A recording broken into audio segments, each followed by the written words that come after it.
எழுதி வைத்துக் கொள்ளலாம், புக் மார்க் பண்ணி வைங்க. இந்த கிளிப்பை மட்டும் எடுத்து கட் பண்ணி வைங்க. 2 தொகுதியும் தோற்கிறார். 234 தொகுதியிலும் விஜயினுடைய தாவேகா தோல்வி அடைகிறது. அதுல எந்த மாற்று கருத்து இல்ல. கிழக்கிலையும் தோற்கிறாரு. திருச்சி கிழக்கு நம்ம பார்க்கும்போது அதுல அவர் பெற்றிருக்கக்கூடிய வாக்குகள் 32,792. பெரம்பூர்லயும் தோற்கிறாரு. அடுத்து நம்ம பெரம்பூர் தொகுதியை பாக்குறோம். அதுல தாவேகா தலைவர் விஜய் போட்டிட்டாரு. 45,917 வாக்குகளை பெற்றிருக்காரு. எந்த தொகுதியும் ஜெயிக்க முடியாது, எந்த தொகுதியும் ஜெயிப்பதற்கான வாய்ப்பே கிடையாது. இவங்க கொடுத்த பில்டப் எல்லாமே சுக்கு சுக்காக உடைய போகிறது. காரைக்குடியில் போட்டியிட்ட நாம் தமிழர் கட்சியினுடைய தலைமை ஒருங்கிணைப்பாளர் சீமான் பெற்ற வாக்குகள் 7,625 இருக்கு.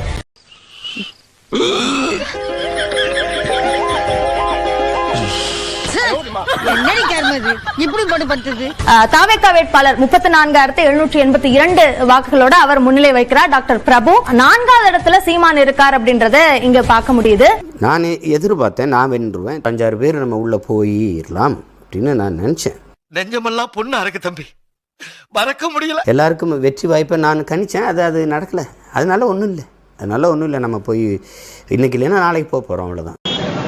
எப்படி சார் நீங்க வாங்க, மக்களை நம்பி நிற்கிறோம், மக்கள் நம்பும்படி நிற்கிறோம். மக்கள் என்னைக்கு நம்புகிறாங்களோ அன்னைக்கு நமக்கு வெற்றி வரும். அது வரைக்கும் துணிஞ்சு நாம் போராடிட்டு இருக்கோம்.